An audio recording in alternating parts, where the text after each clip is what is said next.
अर्थशास्त्र के अंदर वास्तविक मजदूरी क्या होती है, रियल वेजेस। वास्तविक मजदूरी का यहाँ पर मतलब ये होता है कि बैंक खाते के अंदर जो पैसा आता है उसको हम नाम मात्र मजदूरी बोलते हैं।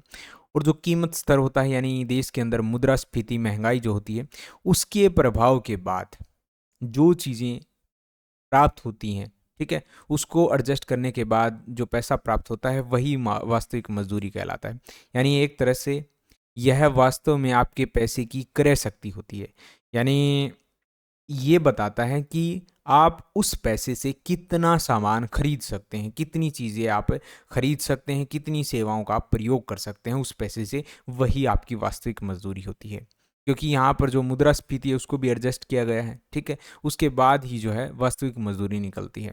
अब इसका कोई मतलब नहीं होता, जैसे नाम मात्र मजदूरी का क्या मतलब है, आपको किसी आदमी को 1000 रुपये दिया जा रहा है और उससे मान लेते हैं 5 वस्तुएं वो खरीद रहा है। 1-2 साल के बाद उसको जो है यहाँ पर क्या दिया जा रहा है, 1500 रुपये दिया जा रहा है, लेकिन महंगाई बढ़ने के कारण, मुद्रास्फीति के कारण क्या हो जाता है, अब वो यहाँ पर सिर्फ 4 वस्तुएं या 5 वस्तुएं खरीद रहा है। तो क्या हो रहा है, वस्तुएं उससे ज़्यादा नहीं खरीद रहा है, तो क्या होगा, यहाँ पर वास्तविक मजदूरी तो वही बनी रहेगी, यहाँ पर कोई बढ़ोतरी थोड़ी हुई है। तो एक तरह से क्या होता है, जो बैंक के अंदर पैसा आता है उसको हम नामात्र मजदूरी बोलते हैं।